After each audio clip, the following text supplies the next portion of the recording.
We continue to follow breaking news overnight. An Amber Alert issued for a little 10-year-old girl in Westminster. Our Kevin Torres is joining us now live from the Westview Recreation Center. Kevin, we understand you have new information. Yeah, good morning, everybody. I have a lot of new information that I learned within the last 5 minutes. A lot of questions that you folks have been asking overnight and through the morning hours. So we begin now with that area where the little girl disappeared. Jessica lives on Morris Street here in Westminster. Her mother works the overnight shift. So she gets home around 7:30 in the morning, and around 8:30 in the morning, she sees her daughter off to school. Her daughter walks 3 blocks between Morris Street and Chelsea Park, just a 3-block period. And when she gets to Chelsea Park, she meets up with a large group of friends, and then they walk 1.3 miles to Witt Elementary School. They do it pretty much every single day. Well, in that 3-block radius, just those 3 blocks, that's where she disappears. And that's the area that police are focusing in on heavily. They're actually hoping that the folks who live in that area, in those 3 blocks, that they'll actually let them inside their homes today, let them inside their cars, just to see if they can find anything at all.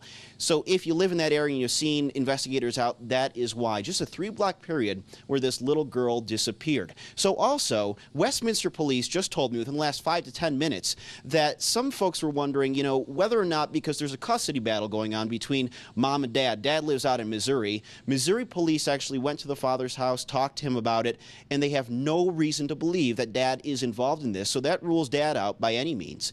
Mom at this point said that to police that she last saw her daughter at 8:30 a.m. At that point, she goes to bed because she does work the overnight shift and wakes up around 4 o'clock in the afternoon. When Jessica didn't arrive at school, at Witt Elementary School, school officials tried calling her mom to see where she was, but mom was sleeping and she missed those calls until 4 o'clock in the afternoon, and that is exactly why that this thing didn't get started until late in the afternoon. Of course, the Amber Alert wasn't issued until well after that, hours after that, and the reason being is because there needs to be criteria met, such as, is there a suspect involved, is there a vehicle or a license plate that we can search after? None of that information was available, and at this hour it's still not available. So there is a certain point when an amount of time passes when an Amber Alert can be issued, and this is exactly what happened in this situation. So officers were out here, investigators, FBI, the Missing and Exploited Children's Group were out here overnight, 50 people searching the area, especially that 3-block period between Morris Street and Chelsea Park. Another interesting thing, and this happened to us from a news tip, is that there was a note that was sent out between Jeffco schools, including Witt Elementary School, about 3 weeks ago, Kirk and Corey, and this had to do with a school in Arvada. Trevor couldn't tell us whether or not it was a high school, a middle school, or an elementary school. Regardless, a few students saw a vehicle, a black sedan, a very generic description, driving around trying to get children to go closer to the vehicle. It was enough of a scare to really alert Jeffco schools to send out a statement to all these different schools, including Witt Elementary School. Witt Elementary School did send that note out, alerting parents that this did happen in Arvada. I asked Trevor, is this something that you guys are looking into? And he said, of course, we have to take this very seriously, but the description is so generic that he doesn't want people to start calling up and saying, hey, we saw a black sedan over here, because in fact he drove up in a black sedan. A lot of folks have that sort of vehicle. However, he is saying that if you noticed a vehicle like that and it appeared to be mysterious around a school in the Jeffco School District, please let them know. It's a lot of new information that we've learned in the last 5 to 10 minutes, and we're going to learn a lot more at this hour. 7:35-ish. They want folks, volunteers, to come out here to the Westview Recreation Center at 8 o'clock in the morning. Initially, they said 9 o'clock in the morning. They have upped that time to 8. They really want to get an early start on this. And when they get here, Trevor told me a short time ago that they're going to train these volunteers very quickly on what they need to do to group up, to search certain areas, to join in with law enforcement. They need as many eyes and ears and people to walk around these areas as possible.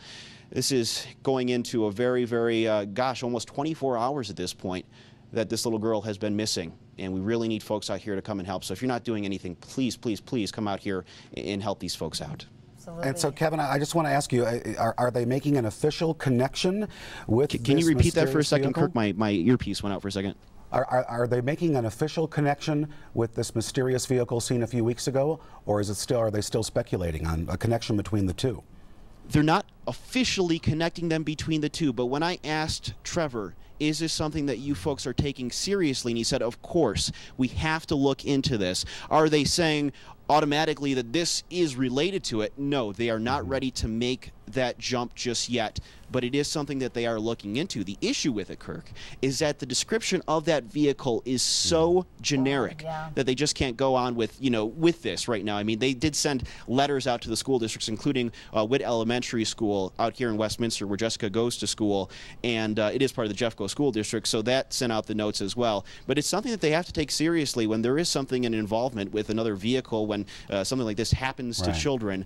They're not going to take that very lightly, and so this is something that they are very much looking into, Kirk. But are they saying that this is what the cause was? No, they're not saying that. I'm sure they're just looking for anything to look into, because they're just having such a difficult time with leads. I mean, there's just not a lot of information. I'm going to have you repeat that for a second, just one second, if you can. We're just going to switch out my earpiece really quickly. I think batteries are running low. Just 1 second, guys. Okay, I can hear you now. I was just saying, Kevin, it sounds like there's just not a lot of leads. There's not a lot that they know right now. And so at this point, they're going to look into any small thing that they possibly can, including that car that was seen weeks ago at a different school that just looked mysterious. Corey, you got it right there, and that is the exact issue, is that any little piece of information can help. I even asked Trevor, I said, hey, you guys looking at any suspects? Do you have any leads at this point? He said, no. And that is the problem, is that they have nothing to go with. They don't have a suspect. They don't have anything. Best case scenario is that they're hoping that maybe she, happened to run off and that they're going to find her. That's something that they're really, really hoping for at this point. But, that 3-block radius, that's only 3 short blocks where a large group of friends meet up at a park every single day. And for her not to show up, it put up a lot of red flags for the police department and FBI investigators out here. Well, I'll tell you, Kevin, we're going to try in the next half hour to build a map so people get a better idea of what area we're specifically talking about. So we're going to try and bring that to our viewers, too. In the meantime, thanks so much for the update, and we'll talk back with you in just a little bit. Thank you so Kevin. Much. This is called the Rock Creek Community, a subdivision over here in Superior. A lot of homes in this area, and a lot of folks who are still trying to figure out exactly what's going on. I want to move out of the way, though, and Rico, if you can kind of zoom in over to that area, what we see over there is about a dozen investigators. That there is a mixture of officers, deputies, as well as FBI agents. We've seen at least 4 FBI agents who have come over here in this area. That gray house that they're standing in front of, at least off to the side from what you folks can see, I am told by Jefferson County that the backpack was found in that area. A man around 1:03 this afternoon found the backpack, and inside, as Todd told you, found the contents that believed to have belonged to Jessica Ridgeway. At least that's what police believe at this point.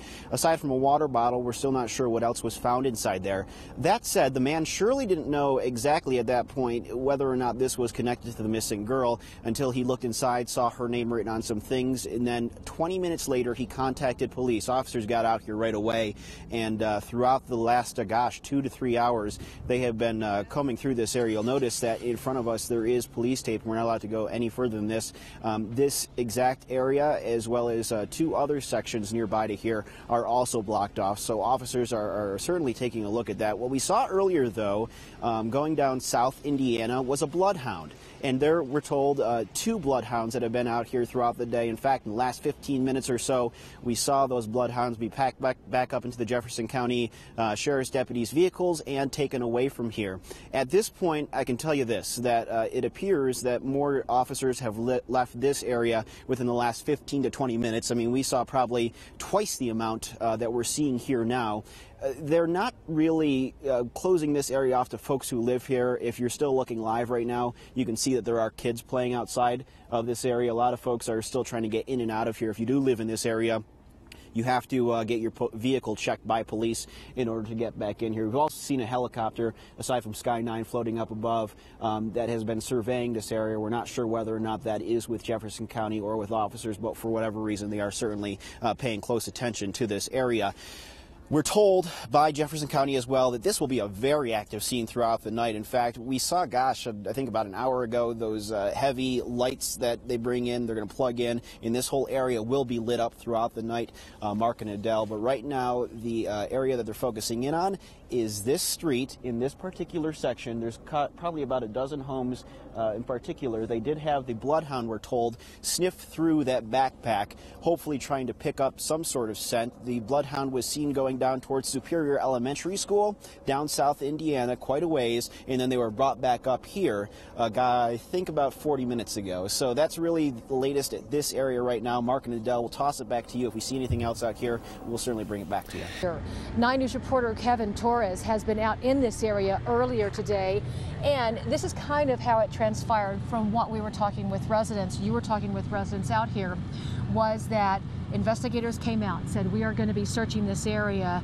They search the area, and then the FBI shows up. Exactly, Adele. According to the person who I talked to who lives in this area and goes biking up and down the area, said earlier today around noon, he saw officers scouring through that area, and within an hour's time, FBI soon followed. What I just learned in the last 10 to 15 minutes from Arvada police is that this road will be closed down throughout the night for at least media not able to get through. Anybody who lives in the area will have to be escorted out by police. We're told that at 6:30 in the morning is when the next news conference will be. That'll be with Westminster Police Department. We know that in the area, we're not sure how far down it is from our exact location, that Westminster Police, Arvada Police, and FBI investigators are all on the scene, and they will be there throughout the night. What you and I have seen in the last 2 hours or so is we've seen 3 mobile units come by, 2 of them with Arvada Police Department, 1 with the FBI. And normally in situations like that, at least when I've done stories with those crime lab units, is that they'll stay out there for a little while. Depending on the condition of the body, they will keep it out there for a while to evaluate it, to see exactly what may have happened, because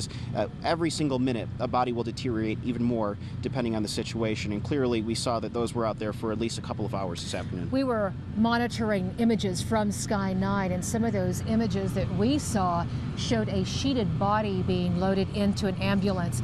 We're not really sure from our vantage point, and again, we are east of this crime scene, and farther west there may be another entrance to this open space area. We have not seen on the east end this ambulance leave the area, so we do not know if it is still on the scene. The coroner, we still have no word if the coroner has been out there and made an identification or not. It was shortly after 8:20 this evening when we saw the ambulance be escorted in with a fire truck. That fire truck had since left, and they brought in a larger fire truck. But as you said, that ambulance, as we know, is still out there unless it is left through the west side. Right. A lot of information that we are getting is coming from Westminster Police Department.